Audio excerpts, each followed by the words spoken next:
Good morning.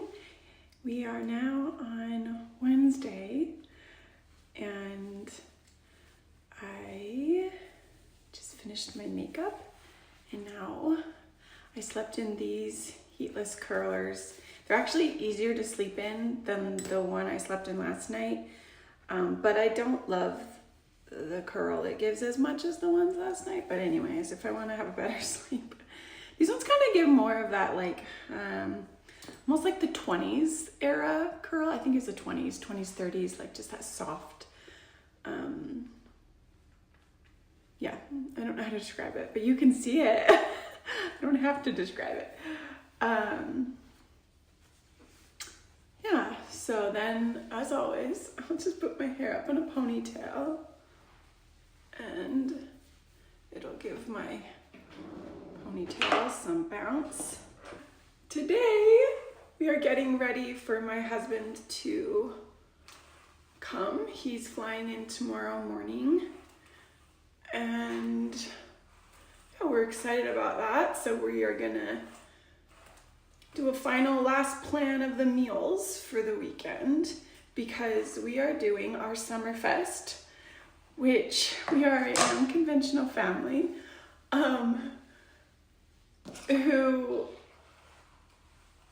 so we were raised in the Mormon church and have since left about 10 years ago. And it's been a very long, hard journey of rebuilding our mind and our life. We're still rebuilding our life, but our mind is always learning, but I feel like we definitely have hit a point where we're like, we have a firm grasp on who we are as individuals and reclaimed our identity and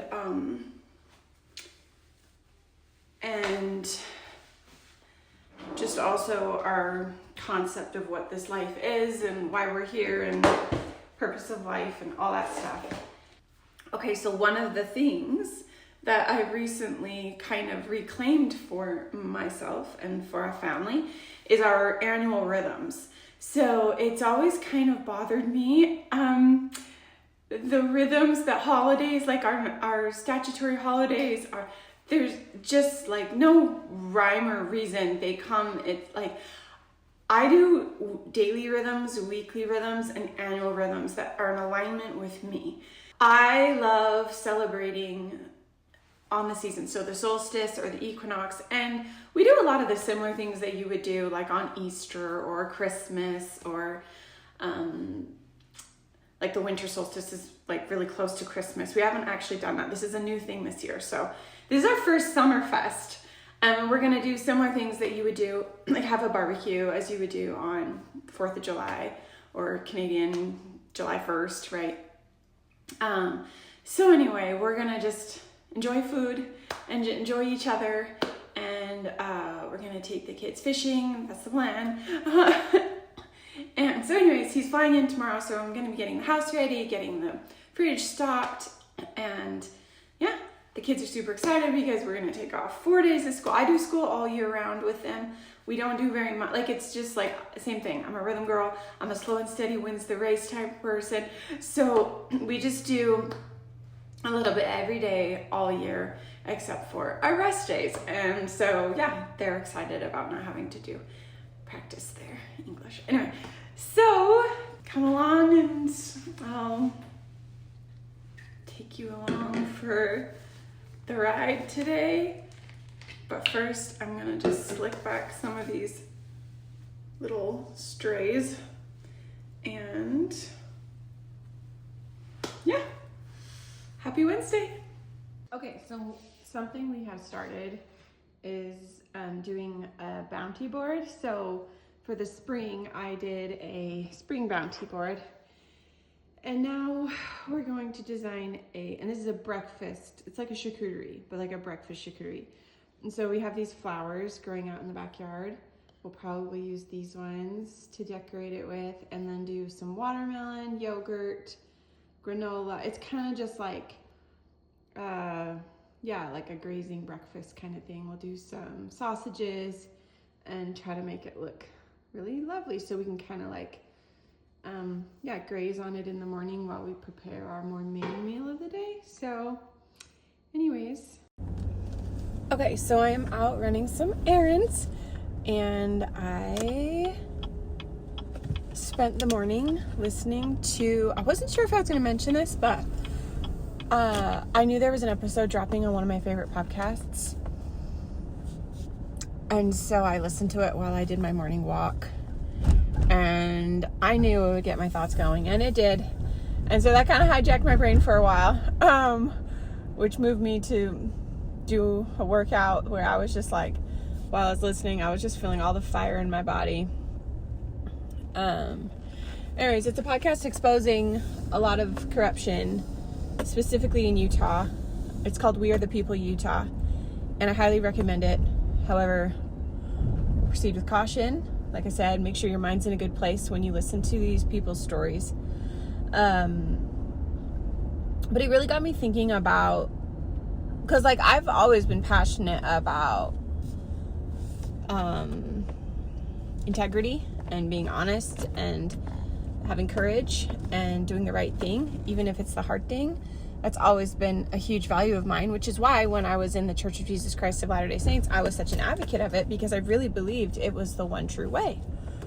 And when I realized it wasn't, I equally became passionate about, not about taking people out of the church, especially initially, but mostly about just like, you just have a right to have access to the information and make choices for yourself, in the very least, right? Anyways, I was actually quite shocked, because when I discovered truths, stories about the past, I genuinely thought everyone cared about the truth. And so it's been quite a shocking realization to realize that probably most people don't want the truth. They want comfort. And I don't mean to say that in a really like judgmental way. It's just kind of a fact of reality that like it's like your brain knows how much pain it can handle. And I just think we all have different talents, and maybe we've got different, like I don't think I've got a great physical pain tolerance. Physical pain is really difficult for me, but emotional pain, I mean, I have an incredible threshold for carrying emotional weight.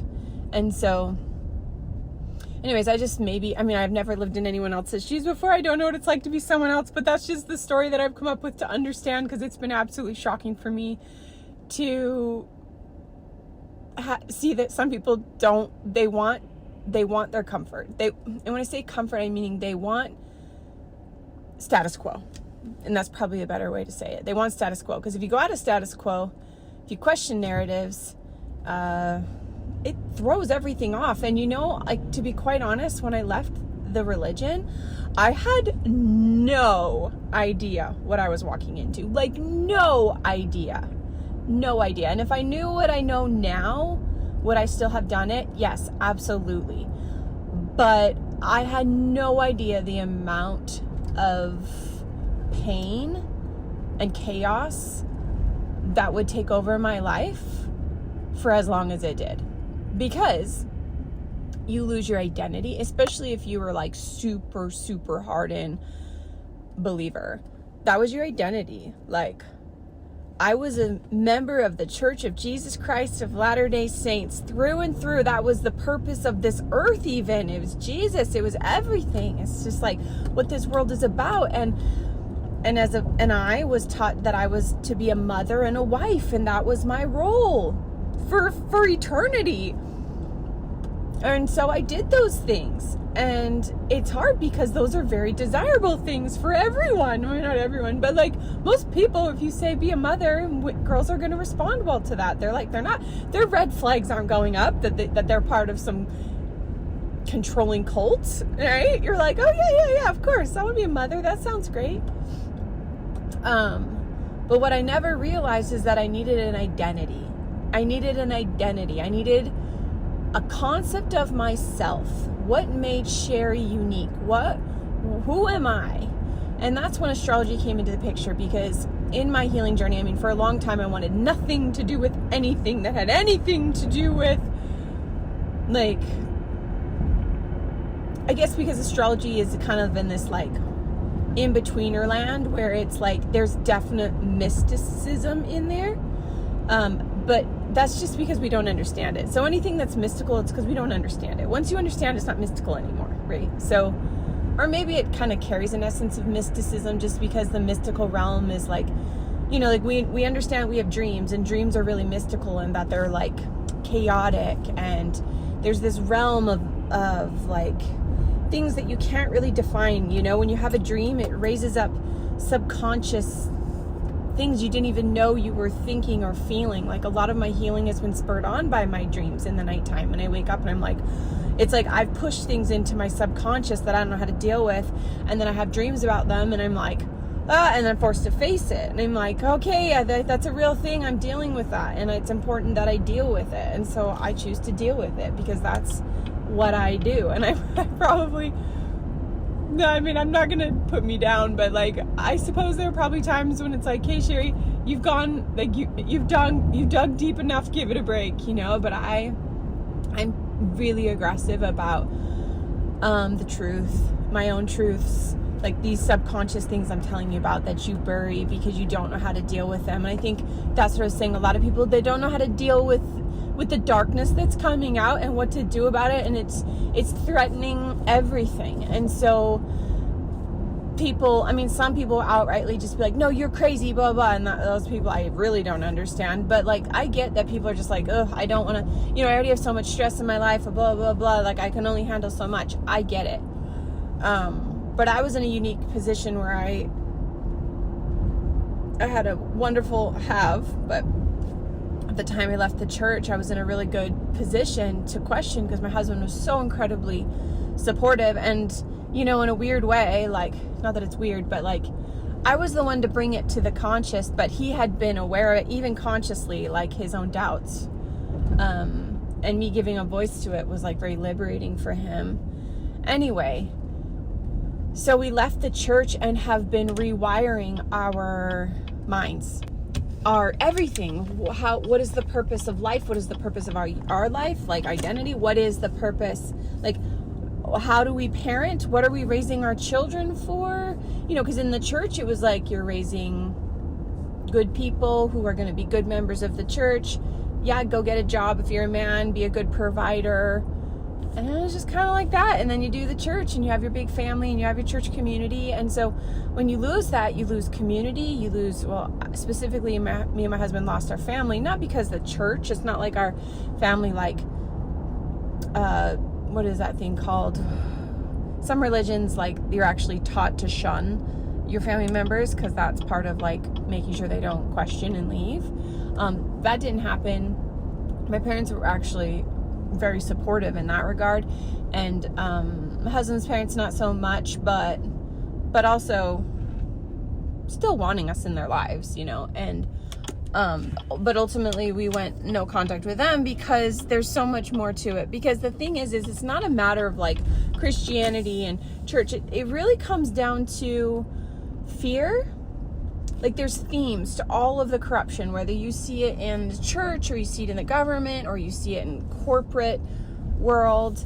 There's just themes, and they're the same themes, and they happen across nations. It's not just the United States, you know. And it's a human experience, and the human experience is we're having to grapple with fear. And whenever there's fear, the natural reaction is to want to control.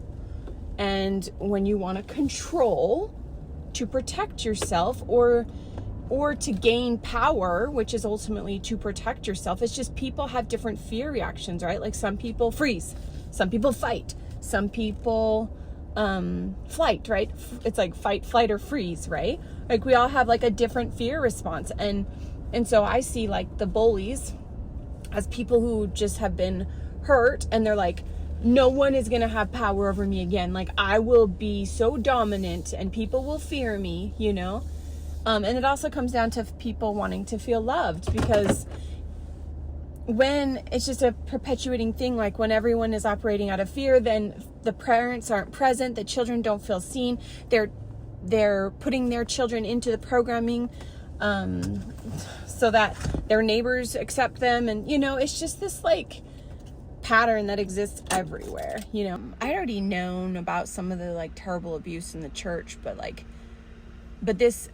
this podcast has a lot of survivors coming forward telling their story where they have been trafficked among like apostles, prophets, and all of like the big operating cult that is built on fear and terror and power and maintaining that power.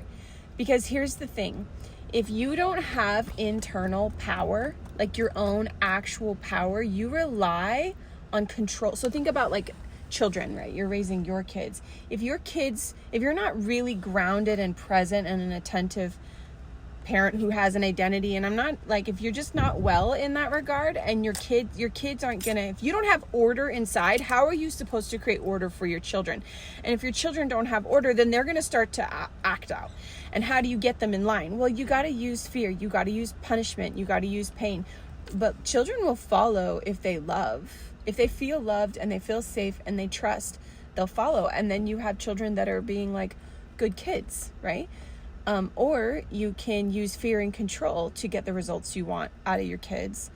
And it comes at a cost. And it's just a matter of time where their programming breaks and they turn on you like I did, right? And then but then they have to do their mechanisms. So it's just classic, right? It's like you see it in every movie. Like when someone speaks out, then they have to call them a crazy to defame them. No, this person doesn't see straight. Don't trust anything they say.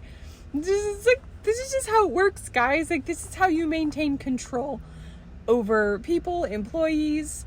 Like, it's just how it works. And so anyways, this podcast was exposing some of this in a really like whoa way. And the girls that were interviewed were so amazing. Like, so my phone overheated in the parking lot of Las Vegas.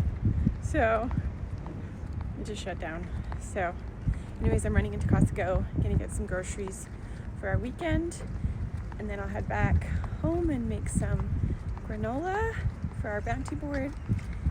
Let's go.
So we decided to do a night swim.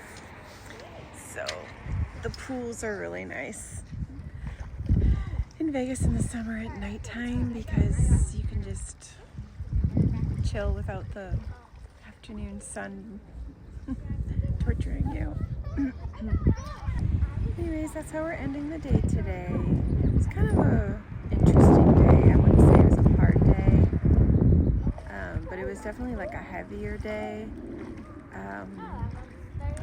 because of the podcast, and I talked to my husband about it, and he listened to it today as well, and just really heavy, and you know, it begs the question, like, how do you fight the dark side? And I really do believe that a huge part of it is doing your own inner work. But there's also something to be said for holding people accountable and having real consequences for people who are in positions of power that are still currently hurting children. But if you are in the Mormon church, if you are a current believing member, and you want to know what the apostles are up to, you can find that out now. And it's like shocking, but it's not shocking. But anyway.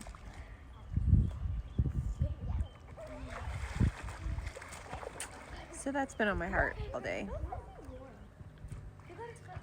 And it's, you know, it's heavy, it's distracting. It takes my mind away from my kids. And, you know, so then it begs the question, like, do I even want to know this information? Like, do I even want to be aware? And ultimately, my husband and I decided that, like, yeah, we do, but like in doses. I'm primarily focused on doing my work with my family, my children, my home, my work, my blog, the things that I'm building, and then that's something that I'll have to fit in there, you know, because I am a lover of truth. Anyway. All right, so when we got back from the pool, I broke up our granola into chunks, just the way we like it, and then put it in an airtight container so that it's ready for the weekend. And yeah, so thanks for tuning in, and we'll see you tomorrow.